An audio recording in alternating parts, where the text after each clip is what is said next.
Hello, and welcome to Life of a Boss, the podcast, hosted by entrepreneur, public speaker, and mentor, Jason Hardin. This podcast is all about helping audiences create and reach their own definition of success through positive thinking, perseverance, and personal development. Having survived extreme obstacles from an early age, such as cancer, poverty, abuse, family dysfunction, and even homelessness, Jason has learned how to master the art of resilience and defy all odds to become the boss he is today. So, get ready for some serious game and remember to keep an open mind. Now, without further delay, here is your host, Jason Hardin.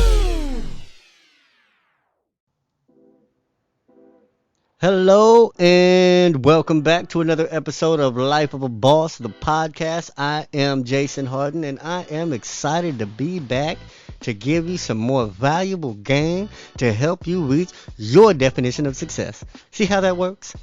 Anyway, today's topic and subject and our discussion is financial literacy. Financial literacy, man, it's so important. But what is it?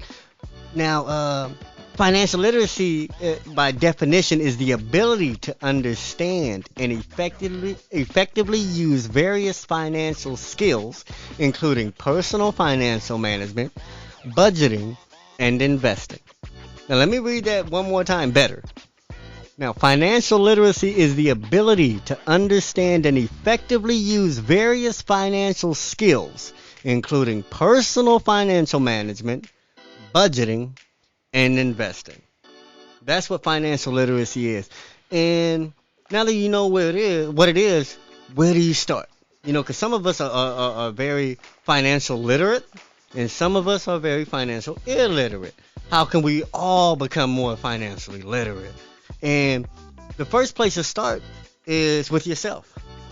As you can see, personal financial management is the first thing that lists under financial literacy. You have to understand your own finances. You have to budget, which is the second thing they put out there. Budget. What is a budget? It's your income versus your outcome. You know what I'm saying? So know what you bring in and know what you spend. And financial literacy isn't just knowing these things. I mean, that's good, but you have to apply it. Financial literacy it's an action term. You can't be financially literate and poor, homeless, and without a dime to your name. You know what I'm saying? That person, like, he can know all about money, but he's not financially literate because his economic status doesn't show that. His bank account doesn't show that. His pockets don't show that. You know what I'm saying? Financial literacy is actually a tangible term. You know what I'm saying? You can see the results of financial literacy. Broke people ain't got it. You know what I'm saying? People that are always broke, always borrowing money, never got it. Those people aren't financially literate. And they could use some more financial literacy. And that's what I want to help people do. I want to help people become more financially literate by first understanding their own personal finances. I don't care how old you are. You could be 7 years old. You can be 70. We all have personal finances to manage. We all have some type of money that we're getting, and we're all spending it on something. Financial literacy is the art and the science of that. And not just understanding it, but how do you make it work in your favor? Because the last thing on here under financial literacy is investing. Meaning you don't just work for money. Money works for you. You have to find out how to make money work for you. And I'm going to tell you why. Money doesn't get tired. Money doesn't get sick. Money doesn't get married. Money doesn't get pregnant and need paid leave or administrative leave, paternal leave, maternal leave, whatever. Money doesn't need all that. Money can stay on the clock working.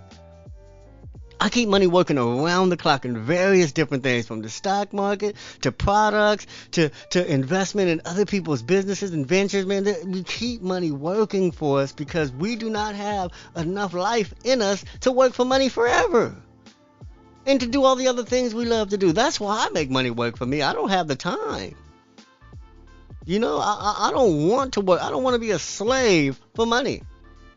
I don't want to be out there having to put in an hour's work for an hour's pay. I don't want to do that. I want money to work for itself. I want money to work nonstop and money to be earned nonstop.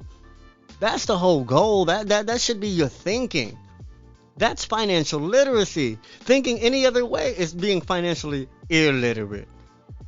Thinking with your wants, thinking with your eyes, thinking with your impulses.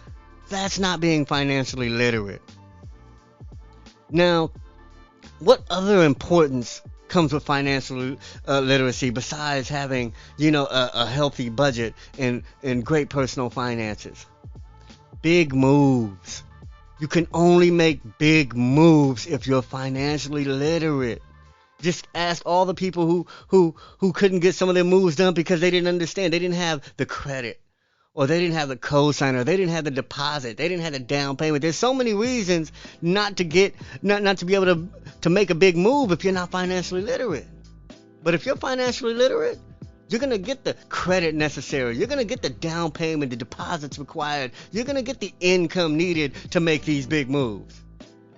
But if you're financially illiterate, you can't make big moves. You can barely make small moves. So become more financially literate. Go online, study. Man, one of my favorite people to follow is Dr. Boyce Watkins. In the Juneteenth, he has a Juneteenth platform. I don't know if I think it's a podcast. It's definitely an online show, a podcast, and it's so powerful. And I follow this man because even if he's not posting podcasts, he's posting just great quotes and great information on becoming financially literate. So you can eventually get to financial freedom. You'll never have financial freedom by being financially illiterate. Even if somebody gave you $1 million, you won't have financial freedom if you're not financially illiterate, because that illiteracy will run through that $1 million. I've seen it happen. So don't let it happen to you. Become financially literate. Understand personal budgeting, personal finances. There's a lot of classes you can take online. There's a lot of people you can follow. There's a lot of mentors you can go pursue to help you be better with your money. And just be more understanding of money, period. Anyway, that's my time for y'all. I love y'all. I want you guys to become successful, and I need you guys to be more financially literate so we can all make bigger moves together. See how that works? Anyway, peace, love, happiness, and remember, success is a lifestyle. Life of a boss. Peace.